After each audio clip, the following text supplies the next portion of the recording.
Dalam usianya yang baru 15 tahun, dia diundang untuk berbicara di forum internasional. Dan topik yang dia sampaikan adalah mengenai pencegahan pernikahan dini. Semua itu katanya gara-gara melihat kehidupan ibunya. Apa yang terjadi dan siapa sebenarnya gadis cilik ini? Mari kita sambut Nurul Indriani.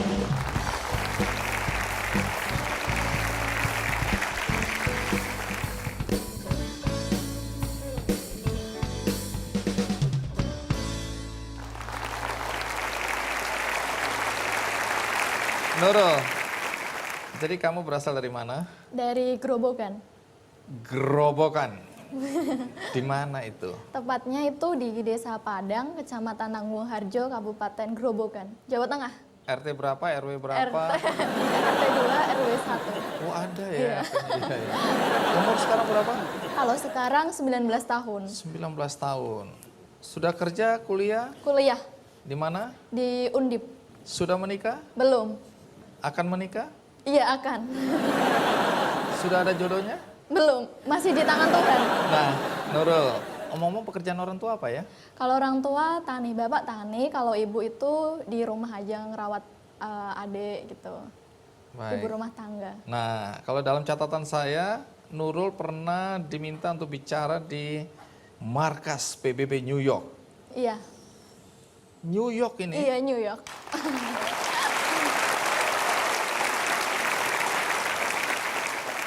Itu tahun berapa ya?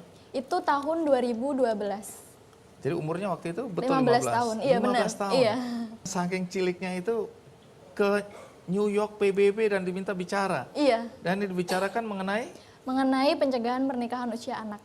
Ngerti apa kamu? Aduh, anak kecil ini. Baik, apa yang terjadi dan bagaimana sampai kemudian Nurul diminta bicara mengenai pencegahan pernikahan dini? Kita simak dulu liputan berikut ini.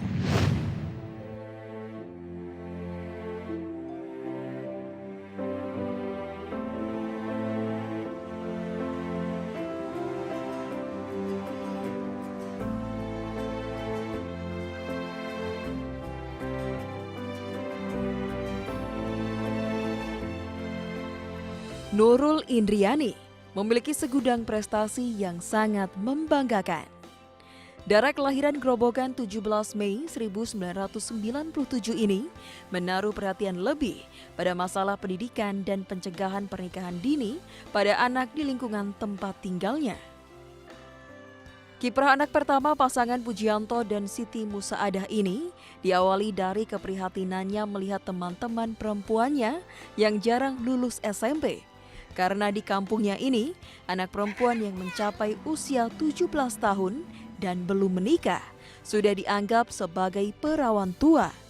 Bahkan, Nurul prihatin akan kisah ibunya sendiri yang juga menikah di usia dini, yaitu di usia 15 tahun. Ya, saya nikah tuh usia 15 tahun, 16 punya anak Nurul. SMP kelas 2 keluar, nggak lulus. Jangan seperti ibu. Yo, jo nikah muda, sekolah sing dhuwur. Lantas di tahun 2012 berbekal keprihatinannya akan maraknya pernikahan dini di kampungnya, Nurul bersama beberapa temannya di organisasi Persatuan Pelajar Anak Desa Padang melakukan survei kecil-kecilan dan menemukan rata-rata sebanyak 30 anak usia 15 sampai 18 tahun menikah setiap tahun. Sedang di tingkat kecamatan angkanya mencapai 67 anak. Bun Sewu itu kan nikahnya bukan nikah resmi, jadi duluan, terus baru makanya sampai umur secara resmi. Kalau menurut undang-undang atau peraturan pemerintah itu kan calon istri minimal 16 tahun, kalau calon suami minimal 19 tahun. Menurut aturan, selama usia kurang dari 21 tahun itu harus izin orang tua. Kalau setelah lebih dari 21 itu tidak usah izin orang tua, alias kan sudah dewasa. Meskipun terlahir dari anak seorang buruh tani, pemikiran Nurul tentang pentingnya pendidikan sekolah formal, bahayanya menikah di usia dini, dan kesenjangan ekonomi membuat ia diundang di forum-forum berskala internasional. Salah satunya, ia pernah terpilih mewakili Indonesia dan anak-anak se-Asia Pasifik berbicara di Forum International Day of the Girl yang berpusat di PBB, New York, Amerika Serikat. Kampanye Nurul Indriani mengenai kesetaraan pendidikan dan pencegahan pernikahan dini di lingkungan sebayanya membuat Perserikatan Bangsa-Bangsa terkesan. Mbak, bangga. Aku sih rangkel gue Mbak naan ceritaku so sampai ngendi-ngendi, Nurul so dindang ngendi kan ora nyangka. Sosoknya yang menginspirasi ini membuat Nurul kerap diundang menjadi narasumber di berbagai seminar pencegahan menikah usia dini.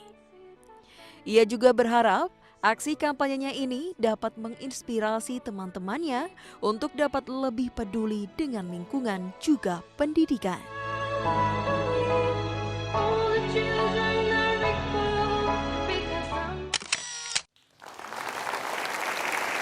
Iya, tadi pelajaran dari Ibu karena ibunya Nurul juga menikah di usia 15 tahun. Iya. Apa yang terjadi pada Ibu dan kenapa itu membuat Nurul berpikir bahwa pernikahan dini ini harus dicegah? Apa yang terjadi waktu itu? Sebenarnya kalau saya dan teman-teman menyebutnya itu bukan pernikahan dini, Pernikahan. karena takutnya kalau pernikahan dini nanti ada pernikahan dina, pernikahan dono gitu kan. Tapi lebih ke pernikahan usia anak gitu. Nah, kalau gitu. pernikahan usia anak anak itu sendiri kan dalam pengertian undang-undang itu kan di bawah 18 tahun gitu. Jadi pernikahan usia anak bukan pernikahan usia dini. Nah, benar Ibu dulu menikah pada usia 15 tahun. Nah, waktu itu Ibu cerita kalau dulu menikah itu karena masih ada anggapan kalau anak perempuan yang udah menstruasi belum nikah bakalan dapat duda, hidup susah, terus jadi dianggap perawan tua gitu. Tapi ternyata justru Ibu malah hidup susah gitu karena menikah di usia 15 tahun gitu. Susahnya apa? Karena kamu nakal mungkin. Susahnya apa waktu yang dilihat oleh Nurul? Waktu itu Ibu sih cerita katanya nggak bisa nerusin sekolah, terus nggak bisa bermain sama teman-temannya. Waktu itu juga punya cita-cita pengen jadi bidan katanya, tapi karena menikah cita-cita harus kandas. Dipendam atau ditanam atau kandas ya. Iya. Nah, itu ternyata terjadi juga banyak pada teman-teman Nurul di desa itu ya? Iya, di Desa Padang. Kalau saya dulu tuh pernah melakukan survei kecil-kecilan sama teman-teman teman-teman PPAD Padang. Nah, itu dari 2007 sampai 2012 itu ada sekitar 31 yang menikah. 26 diantaranya itu adalah anak perempuan. Nah, sisanya itu anak laki-laki. Dan kenapa kok anak perempuan gitu terus kan? Itu yang jadi permasalahannya gitu kalau di kampung. Karena di sana juga masih ada anggapan misalnya nanti anak perempuan belajar tinggi-tinggi, sekolah tinggi-tinggi, nanti juga bakalan di sawah, terus juga di dapur gitu. Oke, anggapan itu masih kuat ya di zaman seperti sekarang ini. Iya. Baik, nah itu yang mendorong kemudian Nurul mulai melakukan kampanye ya di desa ya. Kampanye mengenai Pencegahan pernikahan usia anak. usia anak. Apa yang dilakukan waktu itu?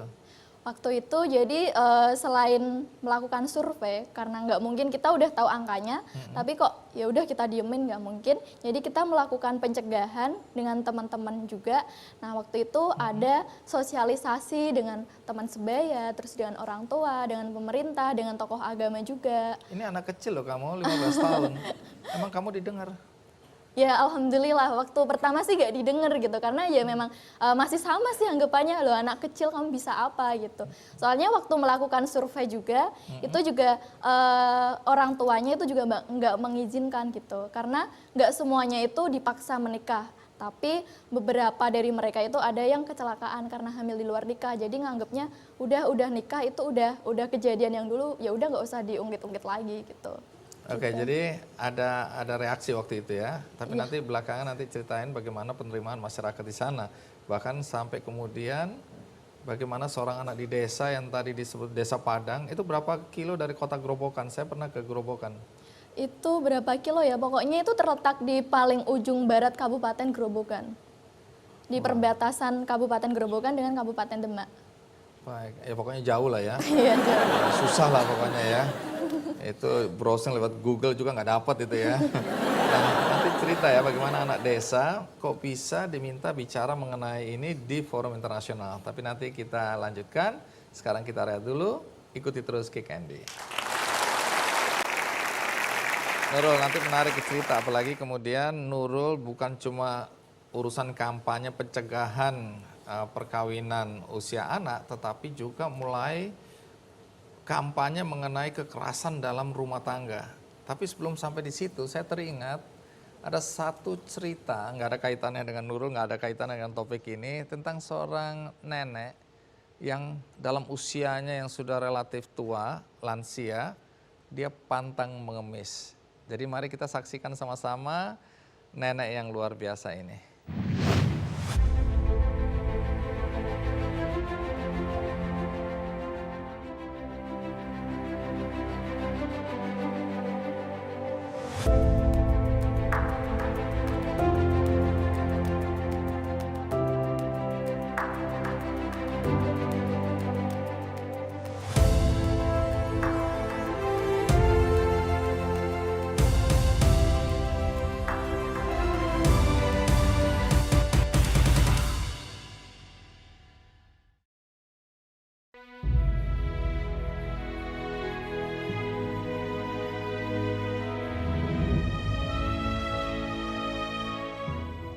Menikmati hari tua bersama anak cucu seharusnya menjadi aktivitas nenek asal Klaten ini.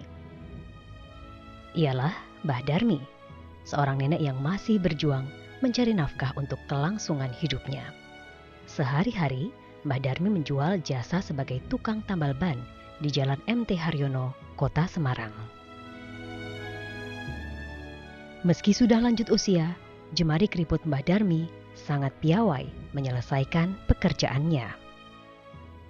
Mbah Darmi memiliki 5 orang anak, tapi ia tidak mau bergantung kepada mereka untuk biaya hidupnya. Orang ngemis kowe, Mak. Anu Mbah. Oh, aku orang ngemis tenan, aku orang ngemis semua, aku ngemis. Aku alo nyembah Gusti Allah, nyuwun rezeki apa Gusti Allah. Kula ngoten. Kula nek jarane ngemis aku mah. Aku ora ngemis. Lah iya arep ngopo aku ning omah ya tenguk-tenguk. Ora ana kancane. Lenga-lengo kaya kebo. Aku yang ngeten. Lah pripun ta mau lenga-lengo.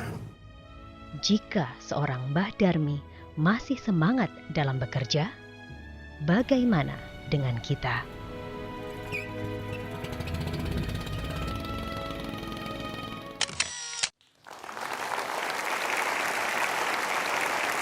Ya, itu tadi potret kehidupan Mbak Darmi.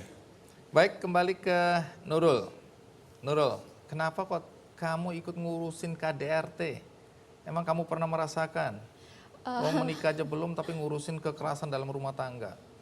Karena KDRT itu kan salah satu dampak negatif dari pernikahan usia anak gitu. Sebenarnya bukan saya pernah mensosialisasikan kekerasan, tapi bukan cuma KDRT, tapi juga kekerasan dalam berpacaran. Jadi sama teman-teman sosialisasi dengan teman-teman remaja yang usianya mungkin SMP, SMA. Ini loh bentuk-bentuk kekerasan dalam berpacaran. Mungkin nggak disangka, tapi seperti ini.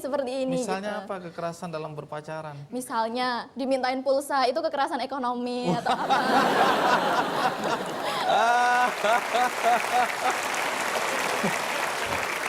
Saya baru sadar, terus ada apa lagi yang biasa dilakukan oleh laki-laki ini? Lihat mulai pucat-pucat ini jomblo. Ada yang ketawa ngakak, pasti dia suka minta pulsa pacarnya itu. Korban apa pelaku? Pelaku pasti. Nah, terus seperti misalnya dipegang tangan, enggak sih, dicubit, itu juga kekerasan. Loh kalau gemes, saking cintanya, cantiknya. Ya, tapi secara fisik ada juga hal-hal yang dilakukan ketika pacaran dan itu masuk ke ranah kekerasan ya. Iya. Jadi dari awal sudah diperkenalkan baik verbal maupun fisik ya. Iya. Nah, yang lebih jauh lagi tentu kekerasan dalam rumah tangga yang kita kenal. Selama ini suami mukulin istri. Tapi kalau istri mukulin suami itu kan juga kekerasan ya. Iya, sama saja. Nah ini ada Komnas Perempuan, kalian ngadu ke perempuan. Kalau kami suami-suami ngadu kemana? Curhat. Gantian ya curhatnya ya. Oke, tapi biasanya kekerasan dilakukan oleh laki-laki yang merasa fisiknya lebih kuat. Nah, kembali ketika diundang di PBB tadi, itu bagaimana? Kenapa kok bisa hadir di forum internasional seperti itu? Jadi awalnya memang sudah melakukan survei kecil-kecilan dengan teman-teman. Awalnya juga nggak pernah mimpi buat pergi ke New York, apalagi mewakili Indonesia ke PBB gitu. Iya. Emang awalnya berangkat dari cerita ibu gitu. Nah waktu itu Desa Padang termasuk desa dampingan dari Plan Internasional Indonesia. Nah Plan Internasional itu sedang mengadakan launching kampanye Because I'm a Girl. Nah, kemudian saya ikut seleksi yang diadakan oleh Plan dan ternyata seleksinya menang dan mewakili Indonesia buat ke New York waktu itu. Wow. Nah, waktu di New York itu pesertanya siapa saja? Waktu di New York itu pesertanya ada sekitar dari 7 negara. Iya. Nah itu rata-rata mereka dari Afrika dan juga dari Amerika. Itu yang pertama. Kalau yang kedua ada Ini berapa kali? 2 kali. Yang pertama karena ikut seleksi, yang kedua memang diundang dari PBB-nya buat menyaksikan Malala Day waktu itu. Malala yang Pakistan ini Iya. ya? Baik, ya. Malala anak muda lah, sama ya mungkin usianya. Seumuran dari Pakistan. Memperjuangkan pendidikan bagi kaum perempuan di Pakistan, tetapi oleh Taliban ditembak, tapi nggak meninggal ya. Ketika dia sembuh, kemudian dia jadi tanda kutip pahlawan bagi pendidikan di Pakistan untuk kaum perempuan. Iya. Nah pada saat itu diundang lagi. Iya, buat Jadi 2 menyaksikan kali kamu pidato ke New York? Malala. Iya. Nah kemudian di sana Nurul bicara tentang apa persisnya yang Nurul sampaikan? Atau mau coba disampaikan di forum ini ya, coba. Boleh. Di podium. Nah, coba sampaikan ya.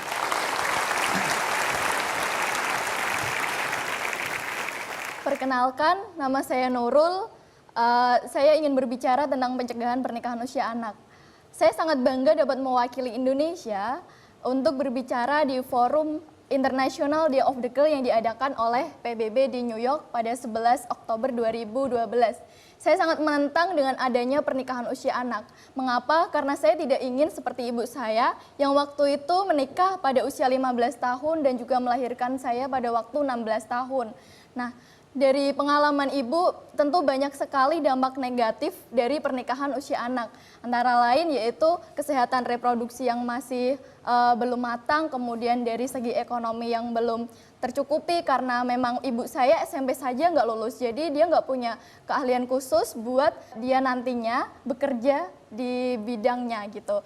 Nah terus selanjutnya juga dampak negatifnya pasti KDRT. Saya tidak ingin seperti ibu saya, makanya ibu saya juga mendukung saya untuk sekolah setinggi-tingginya. Nah kalau ibu saya nggak mendukung saya sekolah setinggi-tingginya, tentu di usia 15 tahun ini saya nggak bisa berdiri di markas PBB dan juga pasti saya sudah menjadi istri dari orang lain gitu. Nah sekarang saya ingin mengajak teman-teman semuanya untuk mendukung bahwa anak perempuan untuk lebih berdaya. Maka dari itu angkat tangan teman-teman semuanya, angkat tangan kanan semuanya untuk mendukung bahwa anak perempuan dapat diperlakukan dengan setara dan juga dapat lebih berdaya. Because I'm a girl.